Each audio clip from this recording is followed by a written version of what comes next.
You're listening to the Corbett Report.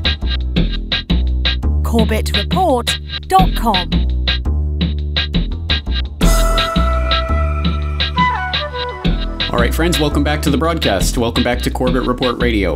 I'm your host and guide for the next 1 hour, James Corbett of CorbettReport.com. That's C-O-R-B-E-T-T report.com.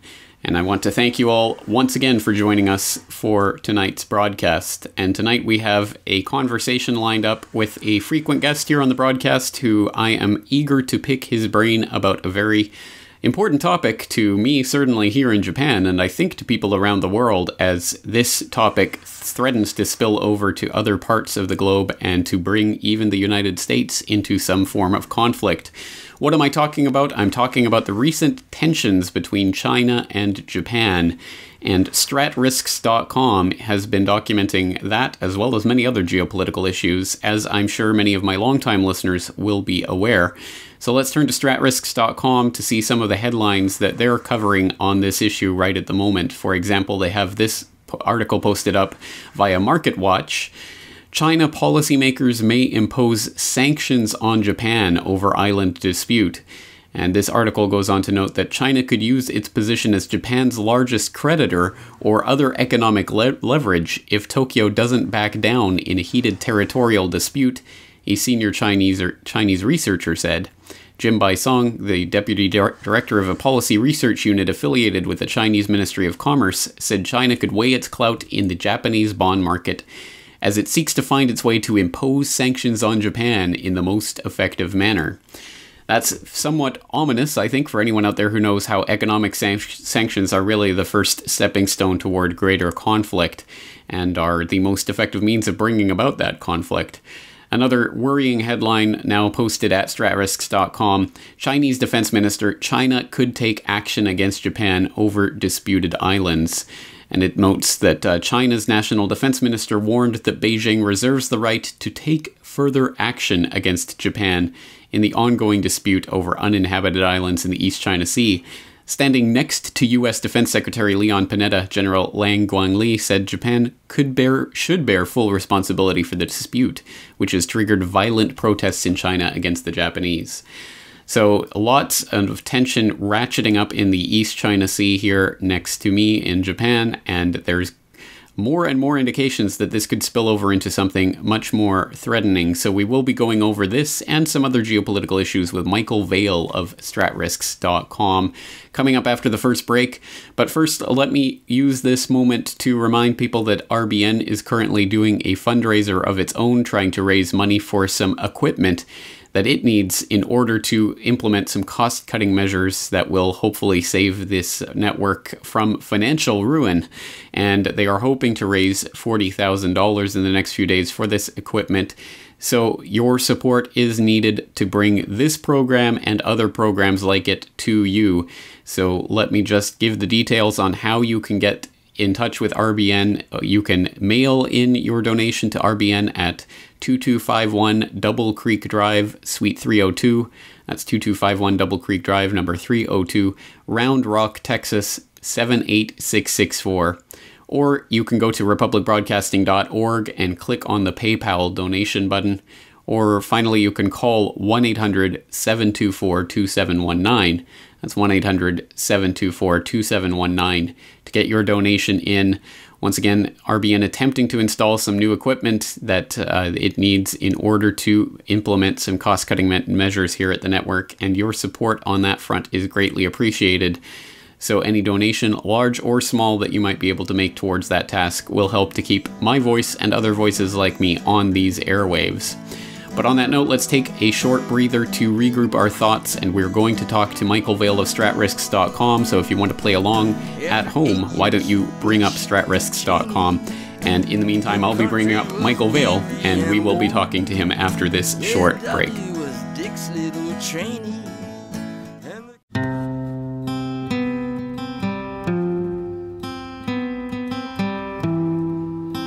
All right, friends, welcome back. Welcome back to Corbett Report Radio. Once again, I'm your host, James Corbett of CorbettReport.com, and tonight we're going to be turning the microphone over to our good friend Michael Vail of StratRisks.com. And once again, for people who haven't tuned into StratRisks.com yet, I suggest you do so. There is a ton of news and information coming out on a daily basis from all around the globe. Some of the top headlines right now include self-appointed Future of Europe group bids for foreign policy defense clout, Israel army in largest snap exercise to simulate war scenario, Israel plans to deploy defense forces to guard Leviathan pipeline. Nicaragua formalizes pullout of School of Assassins. Tons and tons of information coming out, as I say, every day from all around the globe. Tonight we're going to be concentrating on the East Asia region where I'm sitting right now. And so let's bring him up on the line. Michael Vail, it's great to have you with us once again. Thanks for joining us. Hey, thanks for bringing me on the show. It's always good to find people out there that are looking for all the information and looking at the angles and the perspectives and kind of coming to similar conclusions. It's just a deluge of information daily. It's too much to possibly keep up with, but we're doing our best. Yesterday we were talking to someone in New Zealand. Tomorrow we're going to be talking to someone in Chile.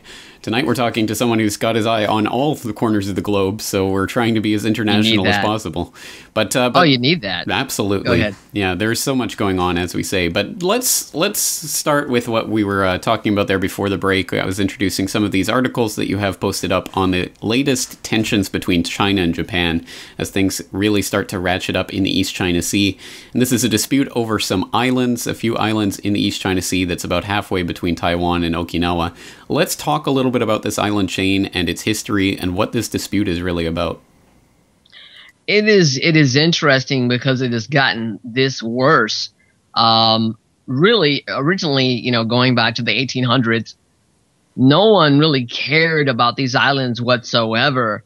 As early as, like 1368 or so during the Ming Dynasty, supposedly the Chinese say that, of course, in the old writings of history going back, they say that the Fujian province was a part of the Senkaku Islands, but Japan did a little bit of a sort of reconquistador style deal where they took them over when they invaded China.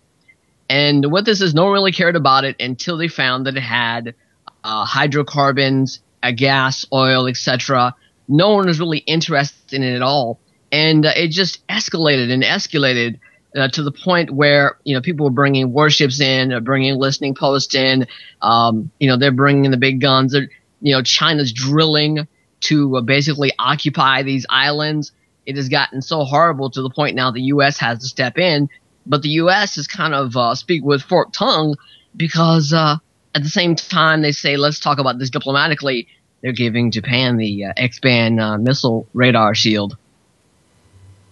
Yes, that's exactly right. That's another factor in all of this that I haven't talked about yet today, but it is starting to ratchet up tensions. So there's a new X-band radar that's apparently been agreed to go in somewhere in Japan. They haven't figured out where yet, but this is part of a larger missile shield that they're claiming is aimed at North Korea, and they're trying to protect against that North Korean threat. But I think North Korea. That's what they're really worried about. Right. They made a mutual defense treaty with the Philippines. Now, that wasn't talked about all that much. They also gave the Philippines a lot of weaponry in the past few months now. So they, like I said, speak with forked tongue. They say one thing out of the side of the mouth. They say another thing. It's gotten really bad now. You've got Chinese listening posts up all over the islands now. You've got people involved in rioting and protests. It is absolutely crazy. And at this point now, it's not even out of the range of possibility that there can be a conflict coming from it. It is actually out there. I mean, I don't think it's likely to play out that way at this point, but it certainly is ratcheting up tensions and making it more likely that we could see something. And right now, as you say, we are seeing these protests sweeping across China and some type of retaliation protests of a sort in Japan as well. And I'll take the latest from the Japan Times. It has a story up right now. Anti-Japan wave threatens expats on both sides. And it's talking about how not only Japanese businesses in China are now under threat, but now even Chinese businesses in Japan are at the very least being boycotted to a large extent. I haven't had the chance to visit the nearest Chinatown to me here in Japan, which would be in Kobe, but it would be interesting to see how people are staying away from Chinatown these days, perhaps. I don't know, but certainly there's a lot of protests going on both sides. What's the latest on the protests? Are they picking up steam? Where do you think they're going from here? It's getting pretty ugly. They really don't. The people don't really have a lot invested in those islands. I mean, there's talk of development and such as that, but they really don't have really a much at stake. But to them, it's more of a nationalization issue, especially when you think about the Chinese, of course, who have been put under the sort of mold of Mao. Basically, you didn't read a book unless Mao's people wrote that book that had the propaganda pre-written for you. And those people have been raised out of the Mao thinking, the Mao mind, the Mao mold. And so when China rattles the saber, of course they're going to get behind it. I think the Japanese are probably a little bit less interested because they're not as propagandized. I would say that is true to a certain extent. I think the Japanese just don't care so much about geopolitical issues, and that speaks to an ignorance in Japan about Japan's past, because I think there's a deep hatred of Japanese in a lot of East Asia, including, of course, in China and Korea, because of their imperial past and their unwillingness to face that past. But in Japan, just most people aren't taught that history. They don't learn about it, and they don't think about it. So it's interesting to see the discrepancy between the really vitriolic passion with which China is having these protests versus Japan's kind of you could say the rape of Nanking when Japan invaded China and just massacred people. And so that's a sore spot that's been really kind of raw as of late, and they can use that for propaganda purposes, but it is extremely nasty. Talk of, well, China will dump Japan bonds and institute sanctions. It's gotten really, really bad. I think what will probably happen, I'd say 6% chance of maybe sharing the islands and a 40% chance of possible conflict. Remember, it was the Philippines initially that really got involved with this. And then, of course, don't forget the Taiwan, and that's another sore spot for the one China policy. So a lot of work here, and really stakes are very high. Well, let's go over that threat a little bit more. So the latest threat is that the Chinese could dump some of their Japanese government bonds. Let's tell people why this is important and what kind of threat that is to Japan.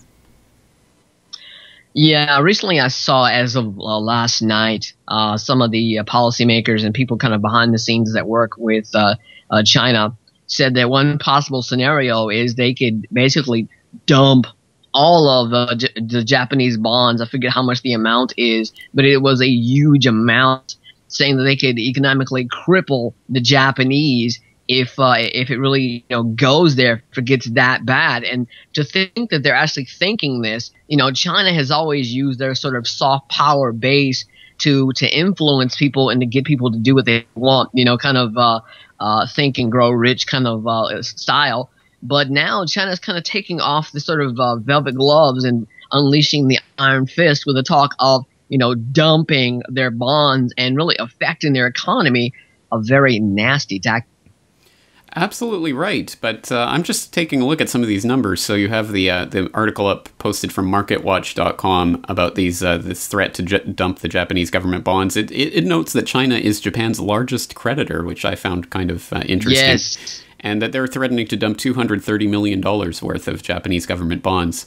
But compared to that, to the asset buying program that the Japanese government has right now, and they've just committed to another 10 trillion yen of bond and treasury purchases, that's $120 billion that the Japanese government itself is going to be buying up. So compared to that, the $230 million, unless that's a typo and should be $230 billion, but $230 million seems like a drop in the bucket.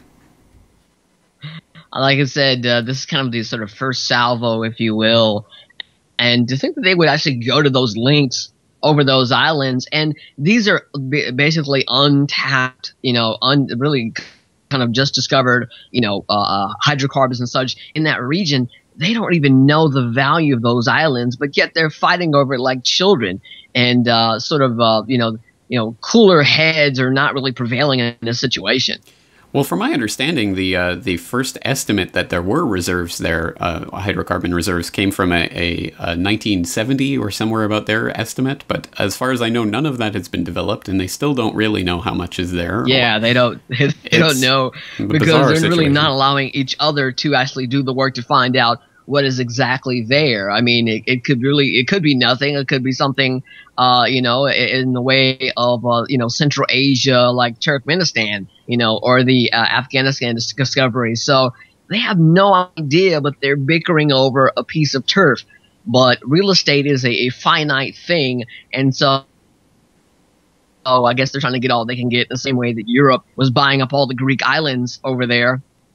Right. And just for just to make it clear for the listeners out there, these are uninhabited islands, and there's no one living there, so there's really nothing invested on either side. But yeah, very interesting, and it does raise the possibility that this might be a distractionary type of issue in one form or another, and I've heard some different theories proposed on how this might be distractionary. So let's take another short break, but when we come back, we'll start talking about some of those theories and the ideas of what might be underlying this conflict and where things might be going from here. Once again, we're talking to Michael Vail of StratRisks.com, and I suggest you go there and take a look at StratRisks if you haven't yet done so. So let's take a short break. We'll be right back after these messages.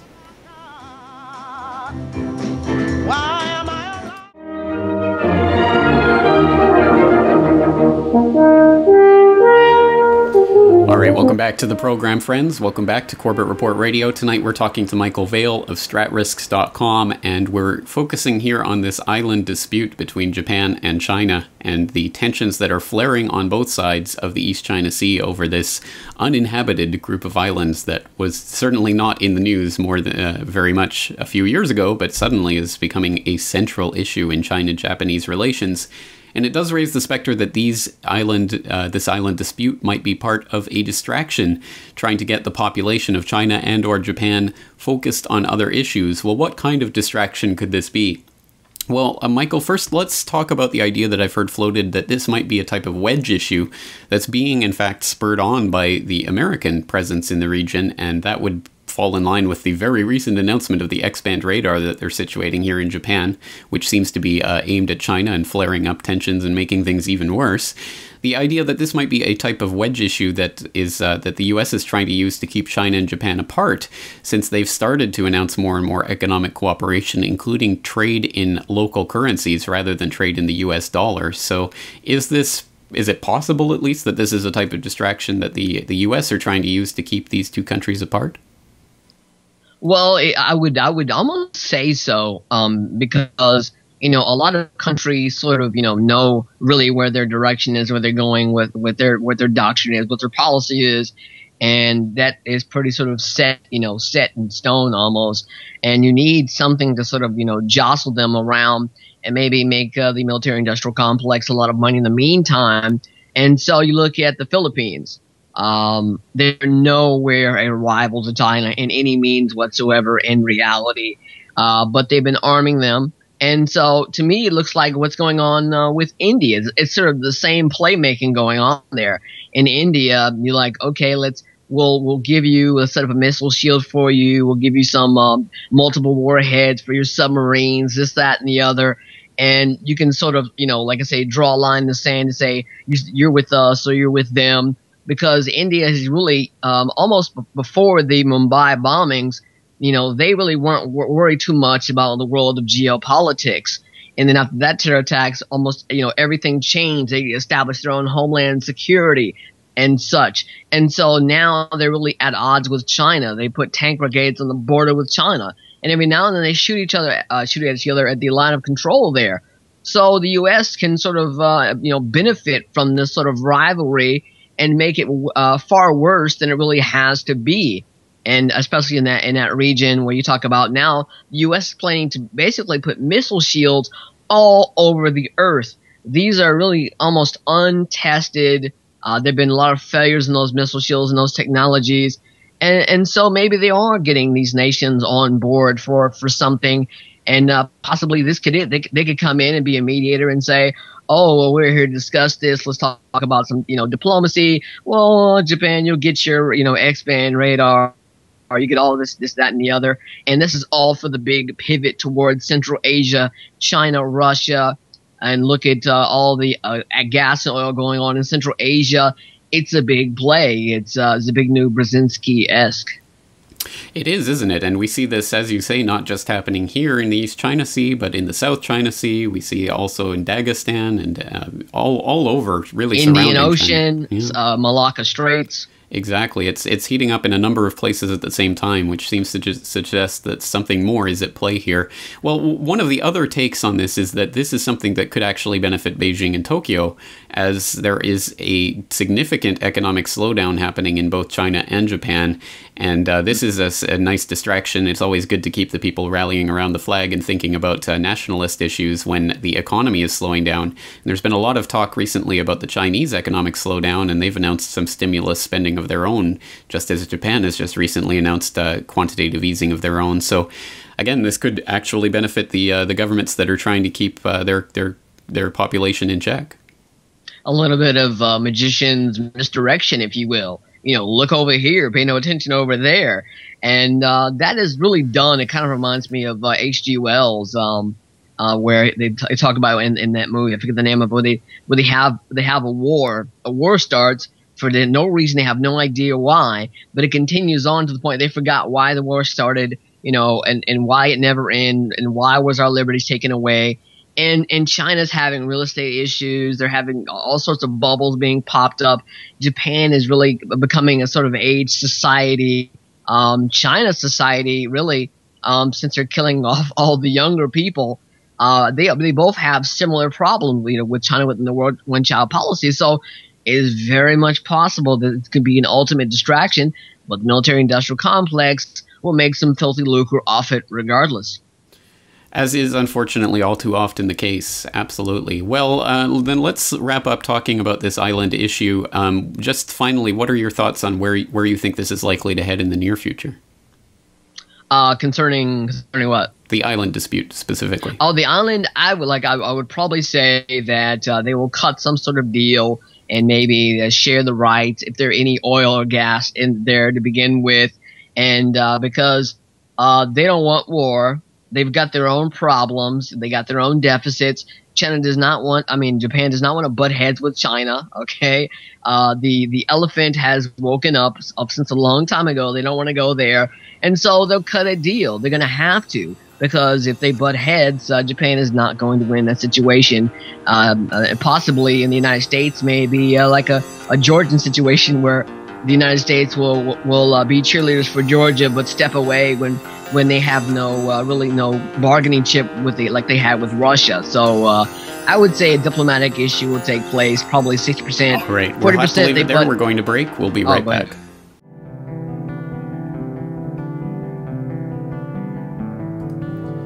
All right, friends, we're back here on Corbett Report Radio on this Wednesday night edition of the broadcast, Thursday morning for me here in Japan, and tonight we are talking to Michael Vail of StratRisks.com, and we're talking about matters geopolitical as things really heat up all around the globe in so many different areas, and there's, as we said at the beginning, there's just too much to keep your eye on all of it, but we're going to do our best.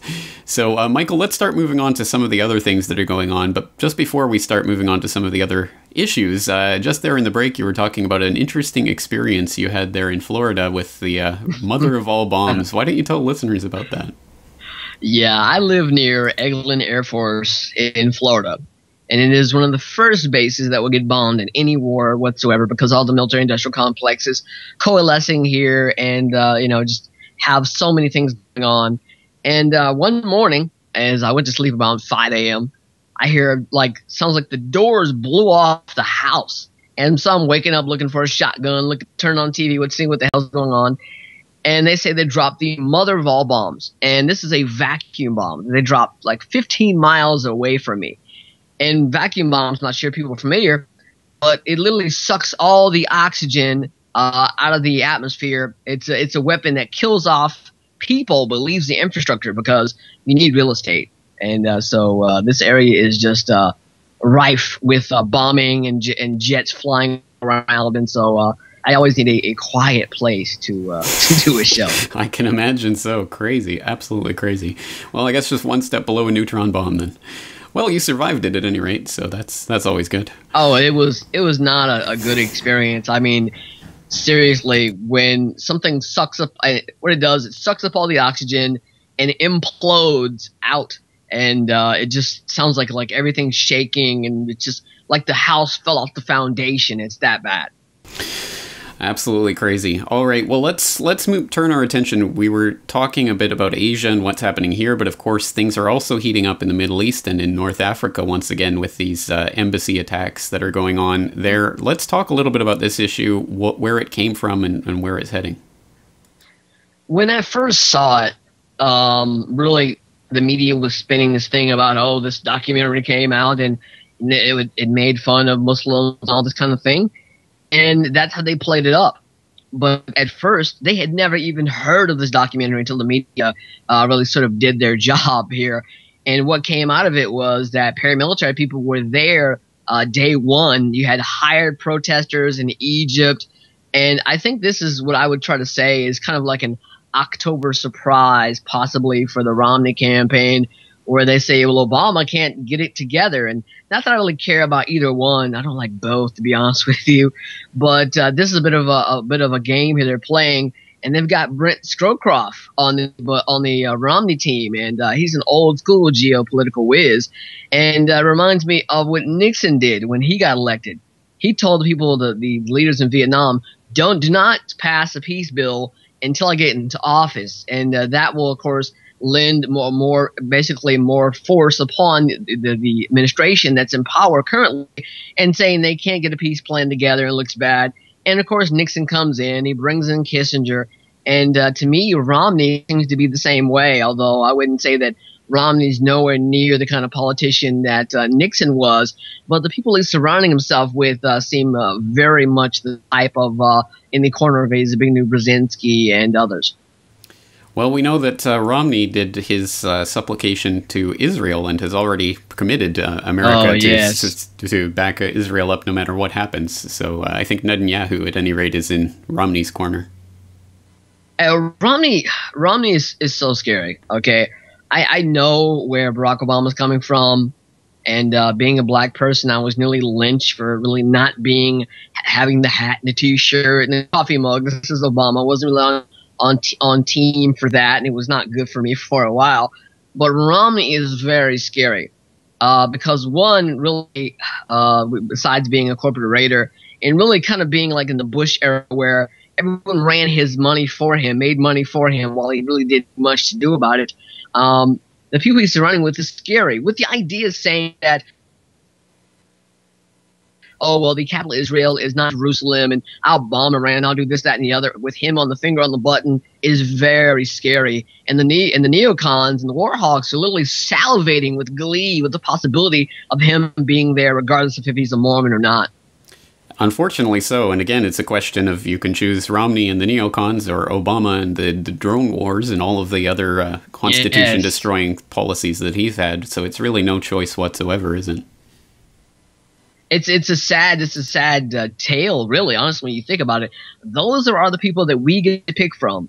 And then most of the laws in my country, in America, really have the left-right paradigm locked down to where if you have a third party, you really can't get be a part of the process.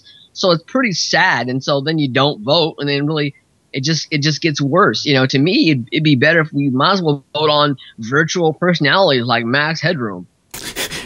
I laugh, but honestly, I think it is heading there eventually. And what would be the difference? I think Max Headroom has more personality than Romney, but that's just my opinion. Headroom for Prez. I wonder who would be his VP.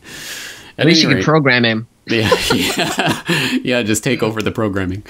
All right, well, absolutely. I think there is definitely a distractionary issue going on with this embassy attack, and it does seem to me that this has been really hyped up by the media, so that I think a lot of people who would never have heard of this documentary have, because of the coverage that this has gotten.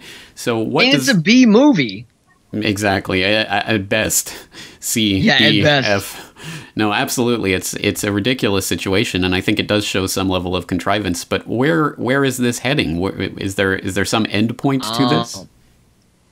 I've looked at a map that came from the Washington Post where they saw like all these different points on the map. It had to be at least 16, 17 countries where there were protests, where there was violence. So this is very nasty. I think this is kind of a destabilization campaign, a bit of a color revolution style playbook, because the people that were responsible for the documentary are tied to the people that were going to burn the Korans and such. And so it's a stir up the Muslim sort of movement here, which is very scary because you can't control the outcome of that. But also what can come out of that really is chaos.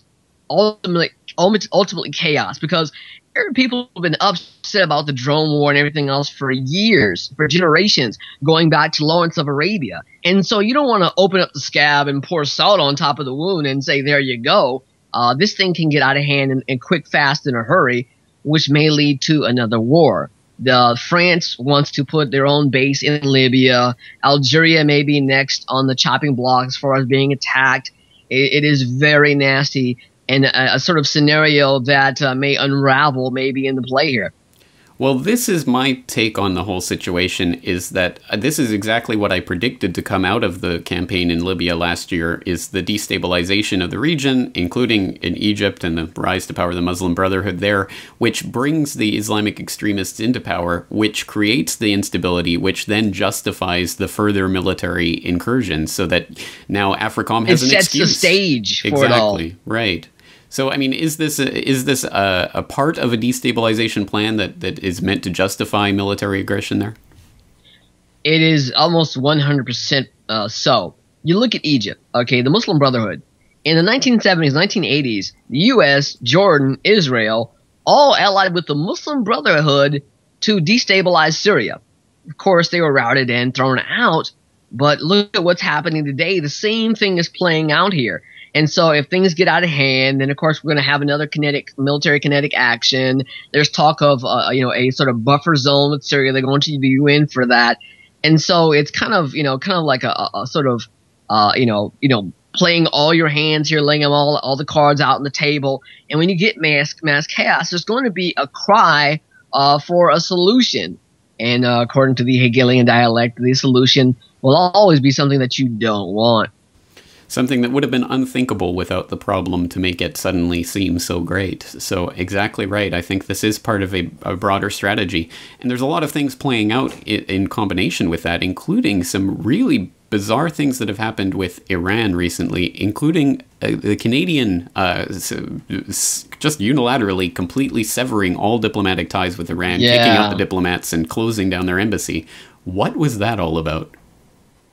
And from what I've heard, and I honestly don't know, I couldn't tell you like 100% possibly, they said that they had talk of a terrorist attack. I doubt that seriously. Possibly maybe, security. Possibly it's just posturing. It's isolation. Let's get everyone away from it. Let's mass in the Gulf, in the Straits. Let's put on a strong face here.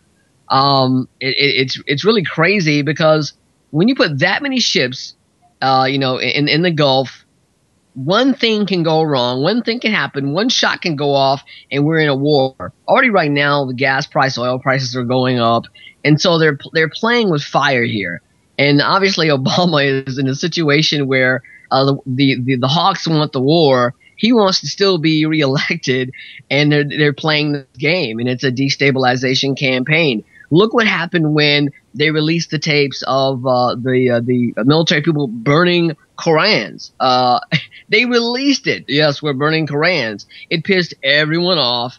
And so, I mean, I think to some point, I'm going to be honest with you here, I think the media throws out a meme here and there. They throw out this little thing to see if it sticks, to see if people play off of it or not, and then they'll let it go. Like when McCain said, well, Al-Qaeda is training in Iran. No one believes that. They would tear each other apart. But they'll throw it out there to see if anybody plays off it, if they get more momentum, and then they'll roll with it. And so right now it's kind of like a game of Tai Chi, a kind of, a yin and yang, a flow back and forth to see what's going to stick to the wall, what can they use for further war. Now, the Israelis are building new military forces, they're drilling, and so I would probably say early next year it'll probably start, but they don't know what's going to happen from this. They can get way out of hand. It's really trying to like create a tornado and to, sort of, create something that may not happen and may be way worse in the near future. Look at Libya. You mentioned Libya. The people from Libya left Libya to destabilize Mali and took it over. Isn't that a great example? It is, and you raised the analogy of creating this tornado to see if something will happen, but that actually brings up the very literal interpretation of that, the weather modification that may actually be going on, and that we know that they do have the technology for and are still working on. And you have a very interesting post up on StratRisks right now. Could Iran's enemies really be destroying its rain clouds? Let's talk a little bit about this aspect.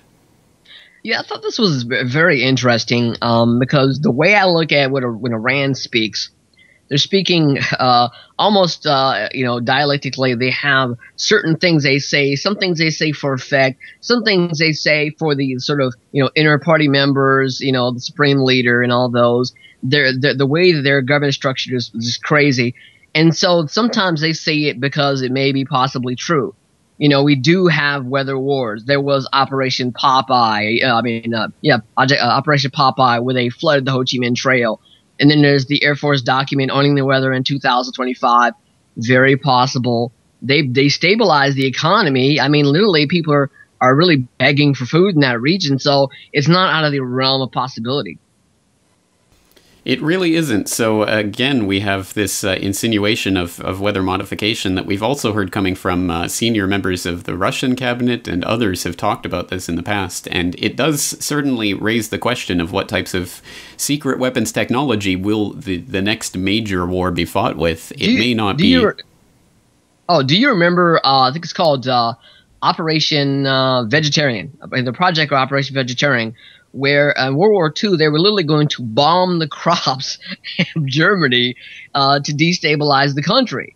Now you look at that and what's going on with the economic situation, and you think if they affect the crop supply, they affect the economy, then Iran may crumble from within. That's exactly right. And that's the part of warfare that most people don't think about. They think of troops lining up on a battlefield, but so much of what warfare is about affecting the supply lines and affecting the ability of that country to function. And if you can affect the crops, if you can get rid of the rain clouds in Iran, then you really do have control over that country in so many ways. And it's kind of like a deniable operation, It's kind of like, well, exactly, because no one believes that this technology exists, even though it's been used, as you say, for example, in Operation Popeye. No one believed the CFR existed till the 70s and 80s and 90s, so there you go. Exactly right, yes. And it just speaks to the power of the media in, once again, shaping so much of public perception, which is all part of this as well, because the most important battlefield in I think all of this is the battlefield in the mind. It's about psychological operations and controlling people's perceptions. What's your take on where that is and how the Pentagon plays into that? Well, I like to use the phrase sock puppets because that's what they use. They admitted that during the Iraq War, all the military leaders that were on Fox, CNN, ABC, they were all paid propagandists. And then you take in the Personas software, where they literally want to propagandize people on social media and social networks and such. Russia now is developing their own software. I think the PR game really plays a lot into it. Honestly, the memes that the media pushes out every day, whether it's the guy ate someone's face off because of bath salts, which is a lie, this, that, and the other. There is so much propaganda. I like to say the old phrase from William Munzenberg, all news is lies and all propaganda is written to look like news.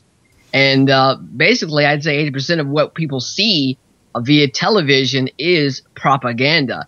Prepackaged news, B-roll, it is all there. And you got companies like the Renning Group and others that are ready. Do you remember Jessica Lynch? Do you remember the taking down a Saddam statue and putting up a U.S. flag? All of that is proven propaganda. Exactly right. Run literally by PR companies in the case of the incubator babies and other such lies that have been used to sell the public on war. It raises the question of what sources we can trust, and that was an issue I was talking about recently. What's your take on that, and what sort of sources do you look to or not look to when you're putting things on StratRisks? Honestly, it's extremely difficult because I look at the who, what, where, when, why, but I also look at the way that other people look at it and what they're hoping to get from it and gain from it, and really, what is propaganda? What is this historically? What matches up? It's really a lot goes on into it. But I would say that to really sort of read the media, you really have to understand that most of the media is written by basically one company, the writings and news articles, and then they push it out to other mainstream news articles. Look at the deal about the bath salts. Everyone talked about the bath salts. No one talked about LSD, anything else, cocaine. It was all bath salts. And for what reason, for what purpose? And so you really have to break that down and scrutinize it. And there's a lot that I won't post from because I'm not interested in being a cheerleader for either side. I'm interested in what's going on, what is to be expected, what is the future, what are they planning, and really, what is it they think that I know and what it is they think I don't know. Sort of knowns and unknown unknowns, if you will. Exactly right. Well, it's really disturbing to me how the public is so much fed into these memes and propagates them so willingly these days. It really does disturb me how people are willing to go along with the flow. But let's take another short break. We'll be back to wrap things up with Michael Vail of StratRisks.com right after this. Turn it up! I want my bailout money. Keep the bills coming. Sweet green cash just dripping like honey. I'm a new kind of thug with All the right, friends, Washington welcome back to the program. Buzz. Here we are in the final minutes of tonight's broadcast. Once again, we've been talking to Michael Vail of StratRisks.com, and if you missed that, of course, the website will be linked up in the show notes for tonight's episode at corbettreport.com/radio. So I hope you'll go there to check out StratRisks and all of the information that Michael Vail is keeping his eye on in this very rapidly changing world of ours. So Michael, so much going on, and of course we've only scratched the surface of what's going on in so many different parts of the globe. But anything else you'd like to bring up, anything you've got your eye on, anything that you think might be becoming an important point for listeners to know about in the near future? Well, one thing I've seen is a terrible trend of militarization. And what's going on is the U.S. wants an Arab NATO. They want a Central Asian NATO. And I think that really possibly some nasty things could come from this. Police are militarizing all over the world. And as economies get really bad and as situations get bad, situations unfold like the Arab Spring, if you will, are getting bad, more and more countries are becoming more paranoid and more worried, which makes them make movements, which makes other countries make movements, which also creates war. I think from a position where now we're going into the sort of bankruptcy deal in a lot of countries, and especially states in America, municipal bankruptcies. This is going to get to the point where you're going to have to find ways to hide money. The elite have had ways to hide their money. Now that's being found. They're going to have to find new ways to hide their money. I think that we're going into a phase where the politicians can no longer even try to prop up things as they go along, as the QE and things like that. There are boom and bust cycles, and I think that now most countries are over to about 100% to their GDP in debt. It is very bad, but it is very good for the regular people. Even though they may be suffering these economic times, they may have more freedom in those times because there's too much for governments to keep their eye on. And so you may have a chance to do what is necessary for you. And even if things go horribly bad, those of you who maybe know what's coming and may be the sort of weathermans, if you will, you'll see what's coming down the road and you'll adjust for it. And honestly, politicians, they can't really adjust for it. Things hit them over the head. They never see it coming. And that's why shows like yours are so great because, as I like to say always, a Latin phrase, pre munitus, pre monitus. Being forewarned is being forearmed, so you can be ready. Absolutely. I noticed that as the tagline on StratRisks, and I was going to ask you what that meant, but thank you. I didn't know that was a Latin phrase. All right, excellent. Well, once again, StratRisks.com is the one-stop shop for all of this information, and once again, forewarned is forearmed, so I hope people are arming themselves for the times ahead, and it's a bleak picture, but there is that chance that we can take the power back into our own hands, and that's what this is all about. So, all right, we're going to have to leave it there. We're fresh out of time, but Michael Vail, StratRisks.com, also blacklistednews.com. Thank you so much for joining us tonight. Hey, thanks for having me. All right, there he goes, Michael Vail, StratRisks.com. I hope people will check that out. And as I say, tomorrow night we're going to be talking to activist Matias Rojas from Chile. So we're going to be heading over to another part of the globe and trying to keep our eye on the South American ball as well. So much going on in the world, and I hope that this humble broadcast is able to keep you informed on some of these important issues. On that note, we're going to have to leave it there. Once again, thank you for investing your time in tonight's broadcast. I do appreciate it. And once again, this is James Corbett of CorbettReport.com signing off, but I will see you 23 hours from now, same time, same channel. So until then, thanks for listening and take care.